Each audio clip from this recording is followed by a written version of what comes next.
I just came back from the United States for a very important meeting with President Trump. Obviously, the focus was on Iran.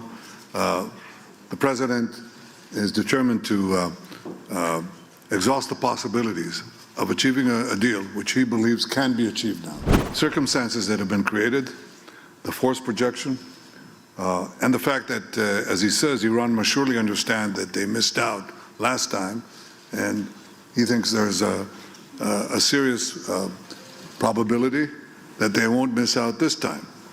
I will not hide from you that I express my skepticism of any deal with Iran because, frankly, Iran is reliable on one thing.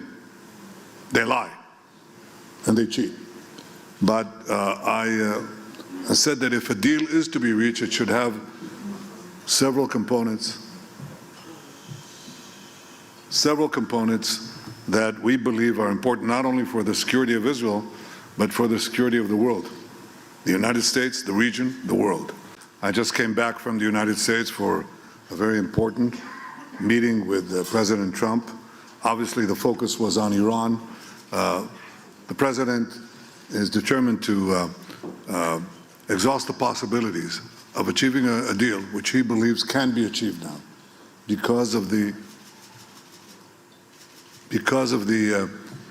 circumstances that have been created, the force projection, and the fact that, as he says, Iran must surely understand that they missed out last time, and he thinks there's a serious probability that they won't miss out this time. I will not hide from you that I express my skepticism of any deal with Iran because, frankly, Iran is reliable on one thing. They lie and they cheat. But I said that if a deal is to be reached, it should have several components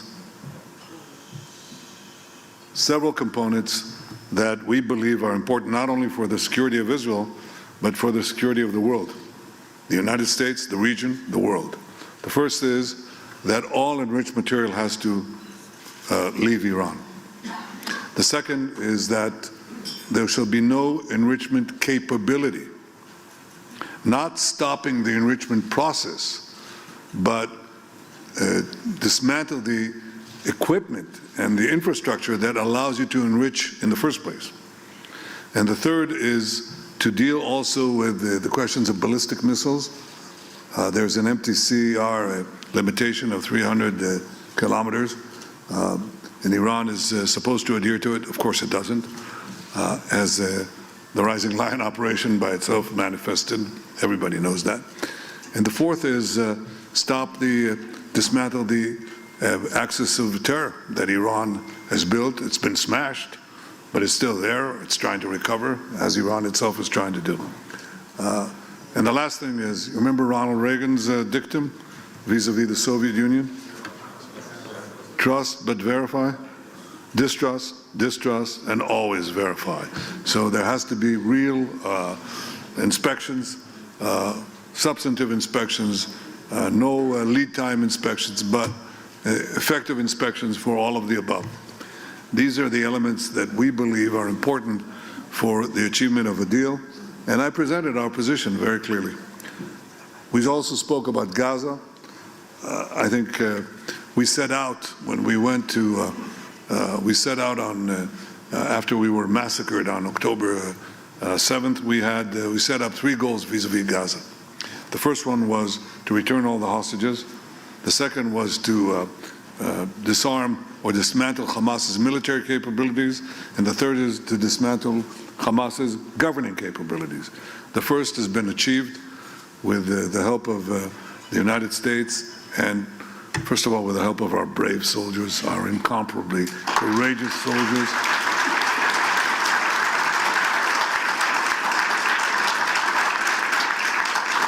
The support that we got from President Trump and his team, the support we got from you and so many around the world, and the decisions that we made not to cower and not to submit to the pressures that were put on us from outside and from inside. We stood our ground. We got every single one of these people out, including the last hero, the last hero, Rani Gvili, incredible hero. But there are so many others. We stood our ground there. We also stand our ground on the other two things that have to happen. Under President Trump's 20-point plan, when we move to phase B, what has to happen is that Hamas must first be disarmed, and then Gaza must be demilitarized. Disarmed means that it must give up its weapons, not main weapons. And what are the main? People said heavy weapons. There are practically no heavy weapons in Gaza. There's no artillery, there are no tanks, there's nothing. The heavy weapon, the one that does the most damage, is called an AK-47, okay? That's it. That's how they execute people. That's how they shoot our people. That's what they use. Assault rifles. That's what they used in the massacre of October 7th. That's what they used. That's what they did the worst massacre of the Jewish people since the Holocaust with AK-47s. 60,000 of them. They have to go outside. Obviously RPGs, rockets, and so on. But that's the main weapon, and that has to go. So first, disarm Hamas, and second, demilitarize Gaza. What does that mean? They still have tunnels there. We dismantled about 150 kilometers of 500 kilometers of tunnels. We have to complete the job. That means also that you can't hide weapons labs or other facilities that they use to rearm themselves, regroup and reform, which they're trying to do. We're giving the president's plan a chance. And he put it very succinctly. He said, it can be done the easy way, or it can be done the hard way. We hope that it'll be done the easy way, because we know the ravages of war, we know what it means to lose people. We know the human cost of war. But that goal has to be achieved one way or the other, and one way or the other, it will be achieved.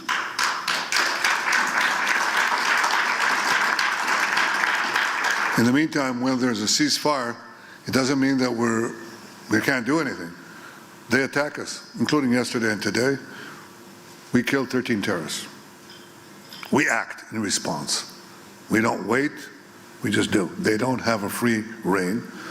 But we are giving them the time, giving the ISF, the International Security Force, and the President's Board of Peace and the various groups, various bodies that are under it, giving them the opportunity to try to do it the easy way. Again, we shall see. And it will be done. Gaza will not pose a threat ever again to the state of Israel.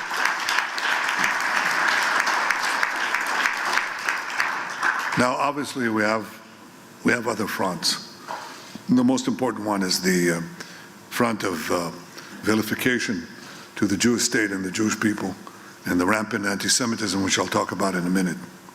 But I want to bring to your attention what is happening, because you will not know it if you turn on the television stations and so on, depends which, of course. You wouldn't know what is happening here. The most important thing that is happening is that people are coming to us. Nations are coming to us. Companies are coming to us. Enormous economic powers are coming to us.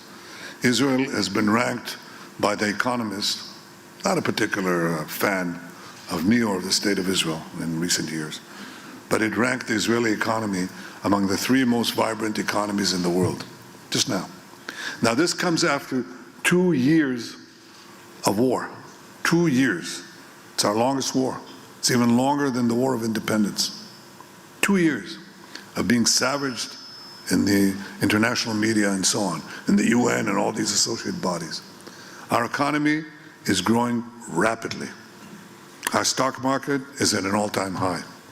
The shekel versus the dollar is at almost at a 30-year high. Inflation is going down.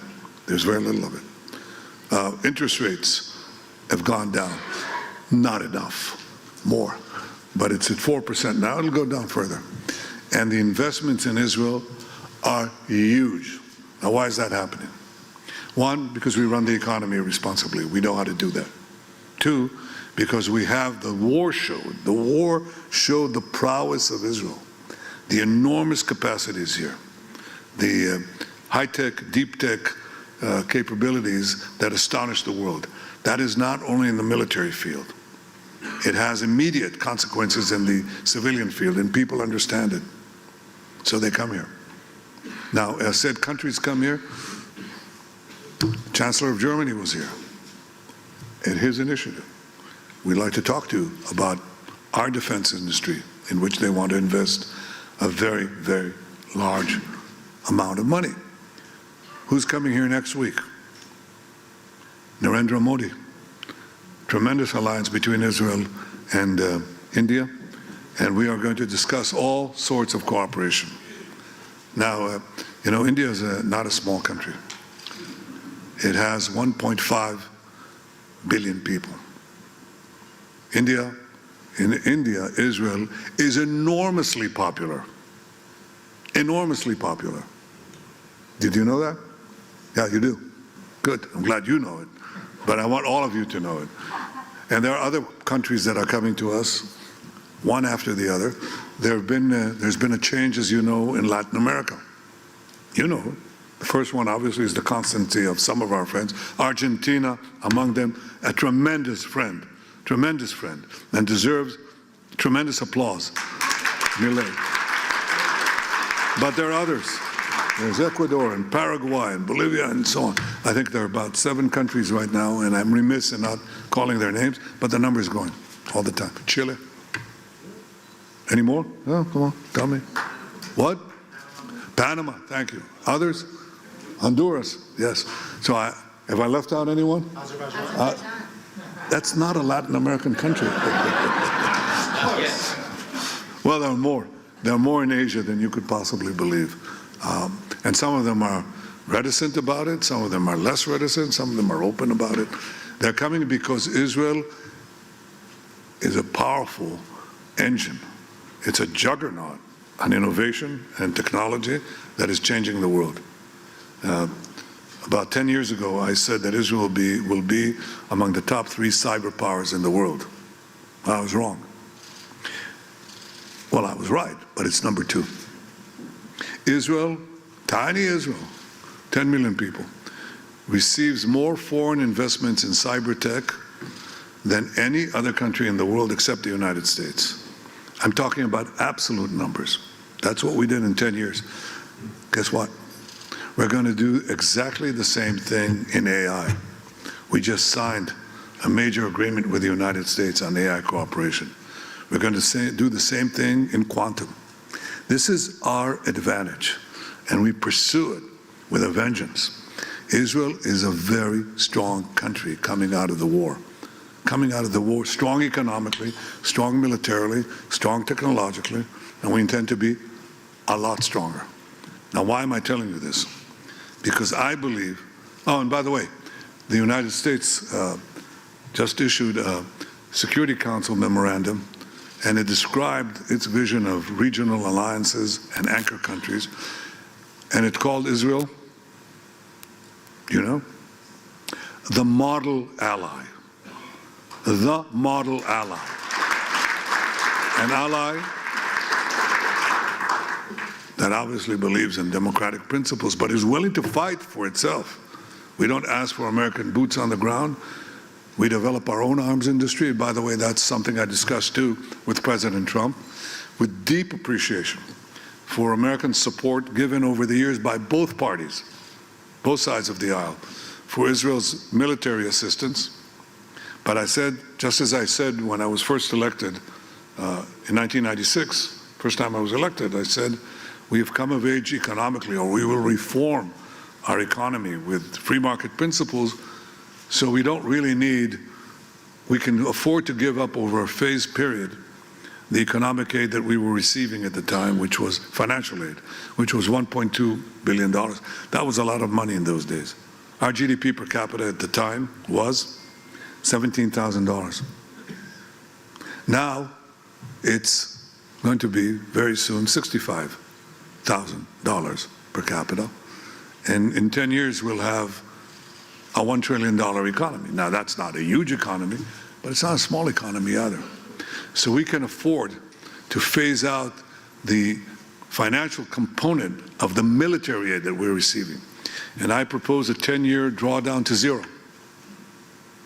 Now, in the 3 years that remain in the present Memorandum of Understanding, and another 7 years, draw it down to zero.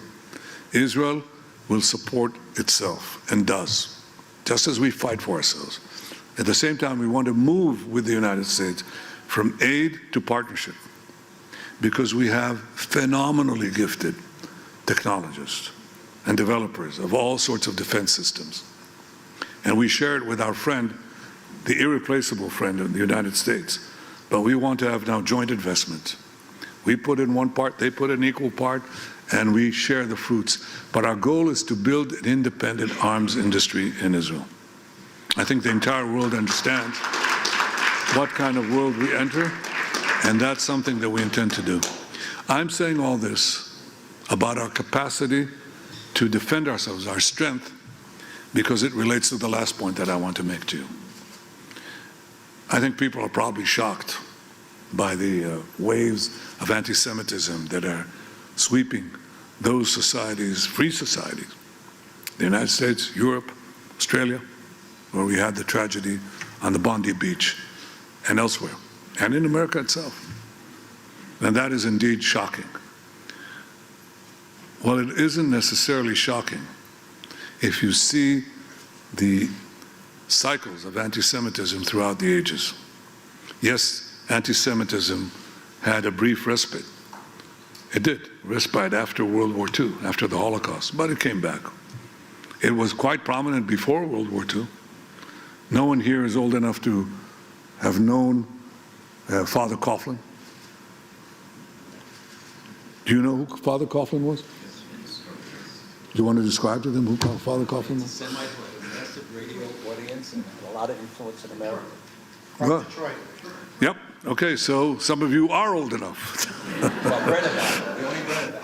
Well, he was an isolationist, he was a rabid anti-Semite, and so on. And of course, World War II, it was enormously powerful.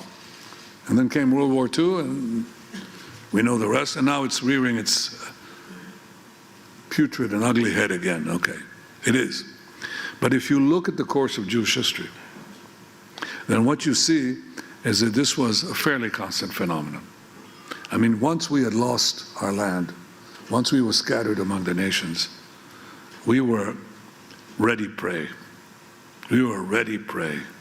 And eventually, when there was societal change, the Jews always were blamed. And we were blamed in antiquity, 500 years before the birth of Christ. People don't know about the Hellenistic anti-Semitism that was here in the diaspora. And then what happened in the Middle Ages, you are familiar with. And it happened in modern times. And these attacks on the Jews were always preceded by vilification, horrible vilifications that even so-called civilized and educated people adhere to. The Jews poisoned the wells, the Jews spread vermin, the Jews slaughter Christian children to use their blood for baking matzahs. And this goes into modern times. The Nazis basically said the same thing. And all these vituperations, all these slanders were always accompanied eventually by either exile or pogroms or mass murder. That's what happened to the Jews, one country after the other, into modern times. I think the great change in Jewish history was brought about by the great change in Jewish history, which Herzl saw very clearly, was that when the Jews have their own independent state, they will have the independent power to roll back the physical attacks against us. We suffered during the diaspora from two things that converged and created enormous and repeated tragedy. We were at once prominent and weak.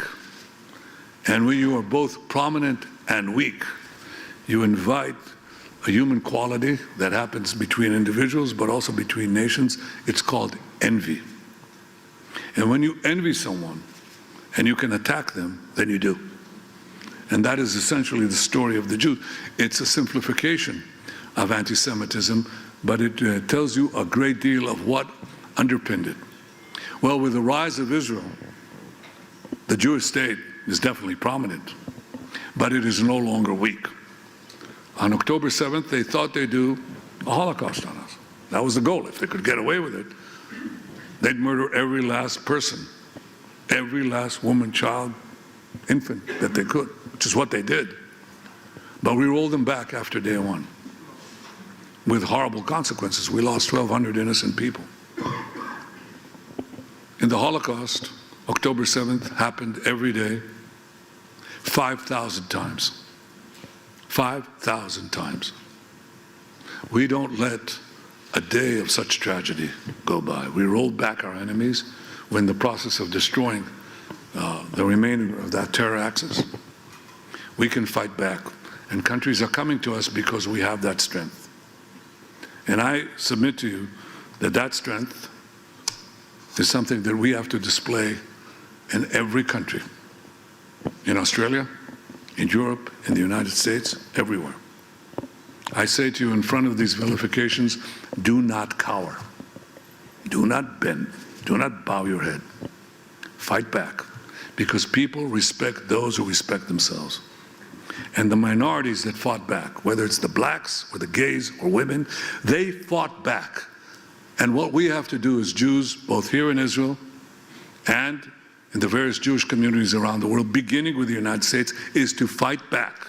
Silence will not help. Looking askance will not help. Fight back. That's what I tell you. That's what I tell young Jewish students that I meet. I'm very proud of them when I meet them. I see that they have this inner fire. But it must be a policy. We fight back. There's going to be a media war. There's a digital war. Yes, I know all of that. And we're going to fight it together. But the most important thing is that you are willing, God, I hate to borrow this phrase, fight, fight, fight. You have to fight back. The first requirement to defeat anti-Semitism is to fight anti-Semitism. It's the only way. There's no other way. We do so, obviously, on the battlefield and the physical manifestations of those who want to slaughter us, and we're very successful in. But we have to do it on the information level or the disinformation level as well. And I guarantee you that if we do so, the Jewish future, as you see in this remarkable state, the Jewish state, the state of our people, will have a remarkable future. Thank you for your consistent, unqualified, unfettered support. Thank you, dear friends.